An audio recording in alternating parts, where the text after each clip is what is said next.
जय श्री कृष्णा। आप सभी का हर दिन शुभ और मंगलमय हो। चाहे भूखे मर जाना, लेकिन इन 3 तरह के लोगों पे कभी भरोसा मत करना। एक समय की बात है, मध्य देश में एक बहुत ही सुंदर नगर था। उस नगर में एक चोर रहता था। वह छोटी मोटी चोरी करके अपने परिवार का पालन पोषण करता था, लेकिन उस चोरी के धन से उसके परिवार का पूरे तरीके से खर्चा नहीं चलता था। एक दिन उसने सोचा कि पाप तो पाप होता है, चाहे छोटा हो या बड़ा। मैं चाहे छोटी चोरी करूं या बड़ी रहूंगा, तो चोर ही पकड़े जाने पर दंड तो मुझे उतना ही मिलेगा। तो क्यों ना मैं बड़ी चोरी करूं। ऐसा निश्चय करके उसने उस नगर के राजा के खजाने को लूटने की योजना बनाई। रात होने पर वह राजमहल में घुस गया और किसी तरह जहां राजा का खजाना था वहां पहुंच गया। और वहां पहुंचकर उसने देखा कि खजाने के कई सैनिक पहरा लगा रहे थे। सख्त पहरा देखकर चोर को लगा कि उनकी आंखों में धूल झोंकना बहुत कठिन काम है, और सोचने लगा, यहाँ तो साक्षात काल पहरा दे रहा है। अगर मैंने चोरी करने की कोशिश की तो जीवित नहीं बचूंगा। यह सोचकर चोर उल्टे पांव लौट पड़ा, और लौटते समय उसने सोचा कि खाली हाथ लौटने से तो अच्छा है कि कुछ ना कुछ तो यहाँ से ले ही चलूं। मेरा यहाँ आना व्यर्थ नहीं होना चाहिए।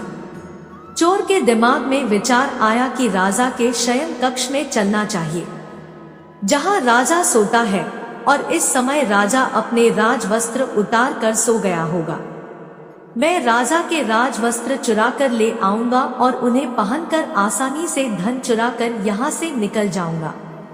पहरेदारों को लगेगा कि मैं राजा हूँ, इसलिए वे मेरे रास्ते में नहीं आएंगे और मेरा काम आसान हो जाएगा।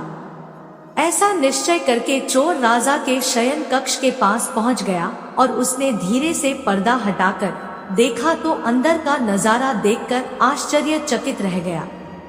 उसने देखा कि राजा अपने पलंग पर गहरी नींद में सोए हुए हैं और उनकी रानी अर्धनग्न अवस्था में पलंग पर बैठी हुई थी। रानी को जागता हुआ देखकर चोर के हाथ पैर फूल गए और वह एक तरफ दीवार से सटकर खड़ा हो गया और रानी के सो जाने का इंतजार करने लगा। थोड़ी देर बाद फिर उसने पर्दा हटाकर देखा कि रानी सोई है या नहीं, क्योंकि रानी सोए तो राजा के वस्त्र चुराए जाए। चोर ने देखा रानी अभी भी उसी तरह बैठी हुई थी। यह देखकर चोर वहां रखी हुई कुर्सी पर बैठने लगा। जैसे ही वह कुर्सी पर बैठा तो उस पर रखी हुई पानी की गिलास नीचे गिर गई। उस आवाज को सुनकर राजा की नींद तो नहीं खुली, परंतु रानी तलवार लेकर बाहर आ गई और तलवार चोर की गर्दन पर रख दी और बोली, कौन है तू और यहाँ किस लिए आया है? सच सच बता, वरना तेरा सिर धड़ से अलग कर दूंगी। चोर डर के मारे पसीने से लथपथ हो गया और हाथ जोड़कर गिड़गिड़ाता हुआ बोला, रानी साहिबा, मेरी जान बख्श दो। मैं एक गरीब चोर हूँ और चोरी करने के उद्देश्य से ही मैं यहाँ पर आया हूँ। छोटी मोटी चोरी करके अपने परिवार का पालन पोषण करता हूँ। आप मुझे मार दोगी तो मेरे बच्चे अनाथ हो जाएंगे। मैं वचन देता हूँ कि इस बार मुझे छोड़ दो, मैं कभी दोबारा राजमहल की तरफ मुड़कर नहीं देखूंगा। मेरे छोटे छोटे बच्चों पर रहम करो।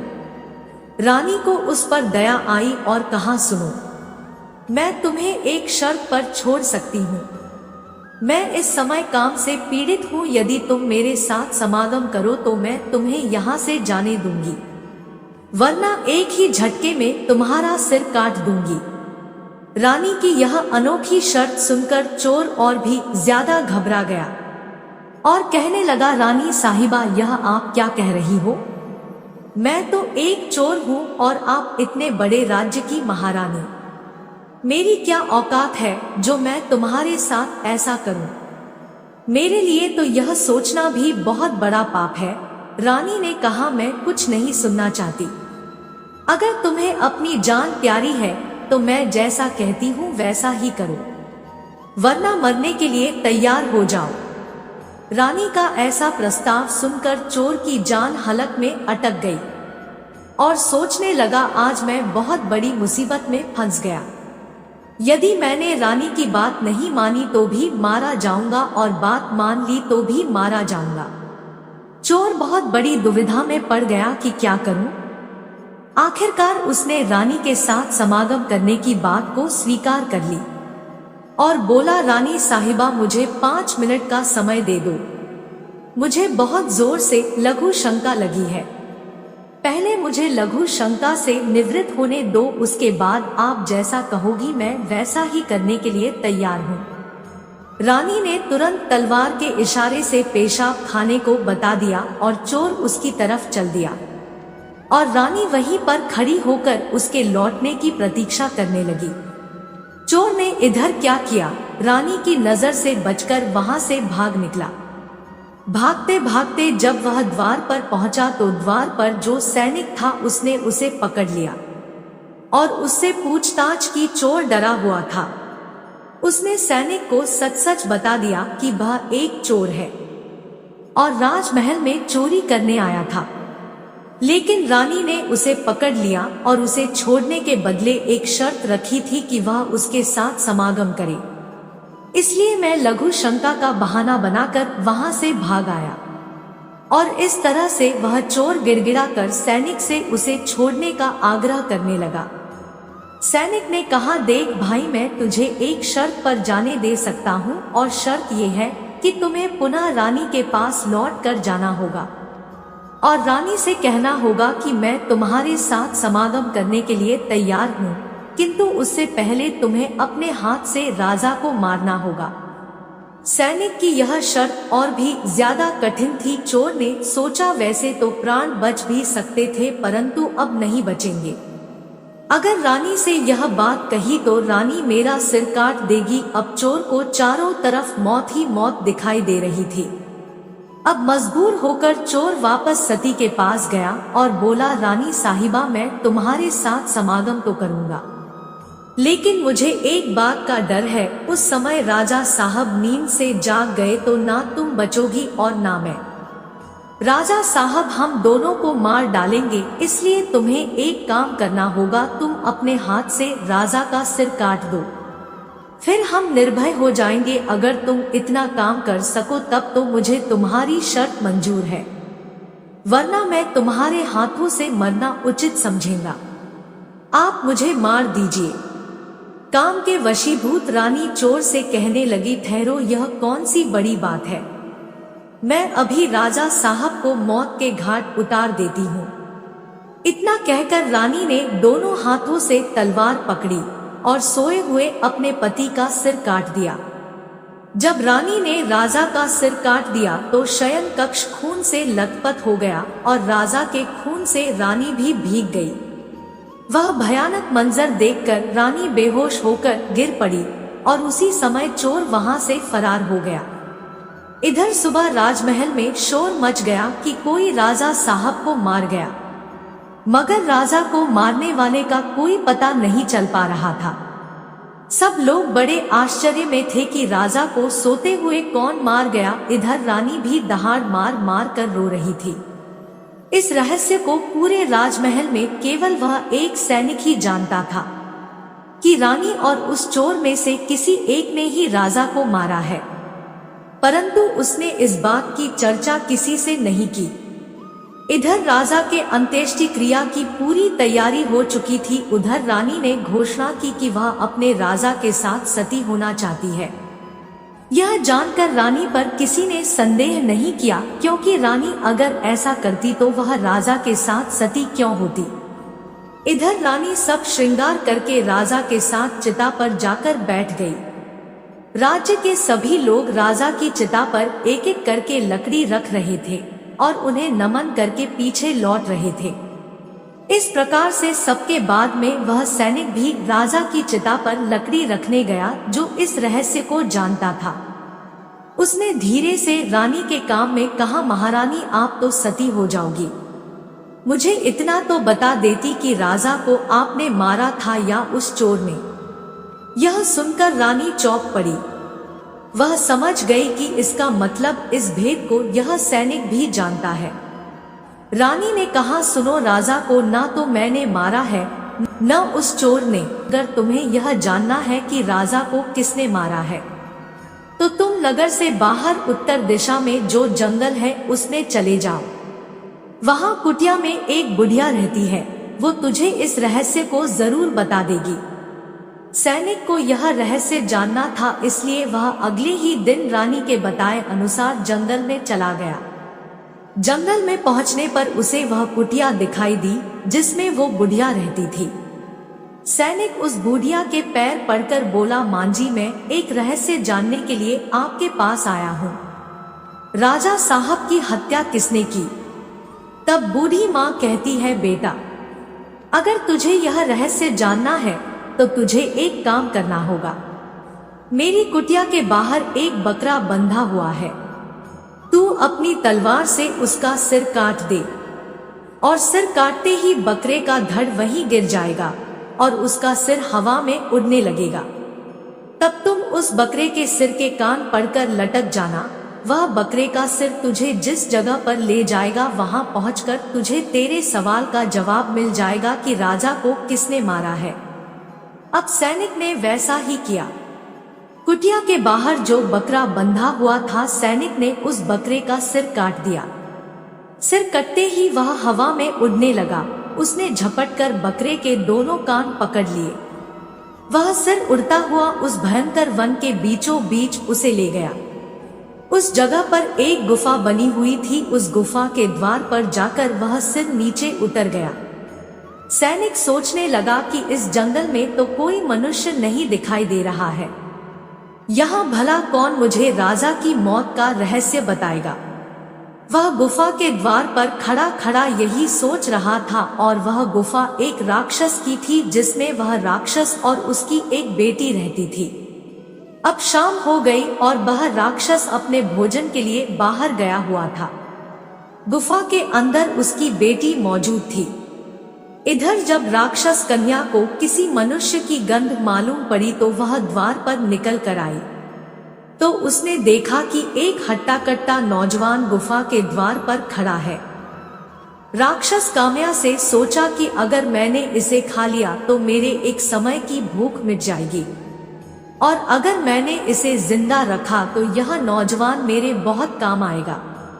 राक्षस कन्या ने तुरंत एक सुंदर लड़की का रूप बनाया और उसके सम्मुख पहुंच गई।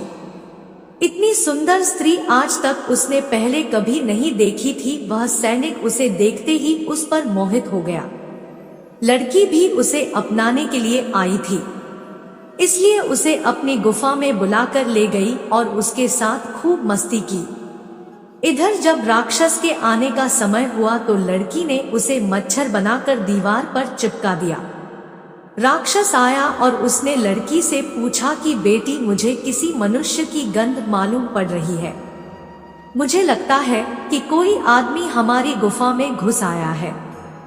तब बेटी बहाना बनाती हुई बोली, पिताजी कैसी बात कर रही हो? हमारे होते हुए कौन मनुष्य यहाँ आने की हिम्मत करेगा? मैं तो उसे कच्चा चबा जाऊंगी। इस तरह उसने राक्षस को गुमराह कर दिया। अब वह राक्षस कन्या रोज उसे रात होने पर पुरुष बना देती थी और दिन में उसे मच्छर बनाकर दीवार पर चिपका देती थी। इस प्रकार सैनिक को राक्षस की गुफा में रहते रहते काफी दिन बीत चुके थे। अब उसे अपनी पत्नी और बच्चों की याद आने लगी, परंतु वह राक्षस कन्या के चंगुल से नहीं निकल पा रहा था। एक दिन उसे मौका मिल गया और वह किसी तरह रात में वहां से भाग निकला और भागते भागते कई दिनों के बाद वह अपने नगर पहुंच गया। अपने घर पहुंचकर उसे बहुत खुशी हुई। अपने बच्चों से मिलकर वह बहुत प्रसन्न हुआ। सोचने लगा, अच्छा हुआ जो मैं वहां से चला आया, न जाने कब तक वो मुझे मच्छर बनाकर वहां रखती। इस तरह उस सैनिक को अपने घर पर रहते हुए काफी दिन बीत गए। एक दिन उसे फिर उस लड़की की याद आई। अब तो दिन रात वह उसके ख्यालों में खोया रहता, उसकी सुंदरता को याद करके उससे मिलने की इच्छा करता। उसके बिना न खाना अच्छा लगता न पीना। हर समय यही सोचता था कि उससे किस तरह मिलन होगा। सैनिक उस राक्षस कन्या से मिलने के लिए छटपटाने लगा। और उसने फिर से उसके पास जाने का निश्चय किया। उसने सोचा कि पिछली बार तो मुझे उस बुढ़िया ने पहुंचा दिया था, लेकिन अब मैं वहां से भाग कर आया हूं, इसलिए मुझे रास्ते का भी ज्ञान नहीं है। क्यों ना मैं एक बार फिर उस बुढ़िया की सहायता ले लूं। ऐसा सोचकर वह उस बुढ़िया की कुटिया पर पहुंच गया और हाथ जोड़कर बोला, हे माता, एक बार मुझे फिर से उसी स्थान पर भेज दो जहां पर मुझे पहले भेजा था। अब वह सैनिक राजा की हत्या का रहस्य जानना नो भूल चुका था और राक्षस कन्या से मिलने की बेचैनी उसके अंदर बढ़ती जा रही थी। वह बूढ़िया समझ गई कि यह काम के वशीभूत है।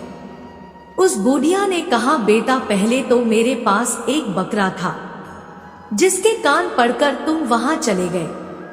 अब तो वह भी नहीं है, अब मैं तुम्हें कैसे पहुंचाऊं? तब सैनिक ने कहा, हे माता, मैं तुम्हारा जीवन भर ऋणी रहूंगा। एक बार उस लड़की से मुझे मिला दो। बुढ़िया ने कहा, बेटा, मैं तुझे मिला तो दूंगी, पर इसके लिए तुझे अपने बेटे को मेरे पास लाना होगा। सैनिक बोला, यह कौन सी बड़ी बात है? इतना कहकर सैनिक अपने बेटे को बुला कर ले आया। बूढ़िया ने कहा, बेटा, जिस तरह तुमने बकरे का सिर काटा था उसी तरह तुम अपने बेटे का सिर भी काट देना, फिर उसी तरह इसका सिर भी हवा में उड़ने लगेगा। तुम इसका सिर पकड़ लेना और यह तुम्हें उसी स्थान पर पहुंचा देगा। काम के वशीभूत वह सैनिक अपने बेटे का सिर काटने के लिए तैयार हो गया। उसने जैसे ही तलवार लेकर बेटे का सिर काटना चाहा, तब उस बूढ़िया ने उसका हाथ पकड़ लिया और कहने लगी, ठहरो, यही तुम्हारे प्रश्न का जवाब है। चाहे कितने ही सगे हो, इन 3 लोगों पर कभी भी विश्वास नहीं करना चाहिए। पहला राजा को न चोर ने मारा था और न रानी ने, राजा को हवस ने मारा था। जिस तरह कामवासना में अंधे होकर तुम अपने बेटे को मारने के लिए तैयार हो गए, इस हवस के वशीभूत होकर मनुष्य अंधा हो जाता है और वह निंदित से निंदित काम भी कर डालता है। दूसरा, इसी तरह धन का लालची भी। कोई भी धन में अंधा होकर कुछ भी नहीं देख पाता है। वह धन के लालच में आकर किसी को भी मार डालता है। और तीसरा, क्रोधी। क्रोध में अंधा होकर मनुष्य सब कुछ भूलकर वह सब कर डालता है जो जीवन भर उसे पछताने के लिए विवश कर देता है। क्रोध में वह बुद्धि विवेक से शून्य हो जाता है और अपना पराया कुछ नहीं देख पाता। इन तीनों से हमेशा बचकर रहना चाहिए। जय श्री हरि विष्णु। अगर वीडियो पसंद आई तो हमारे चैनल को सब्सक्राइब करें। धन्यवाद।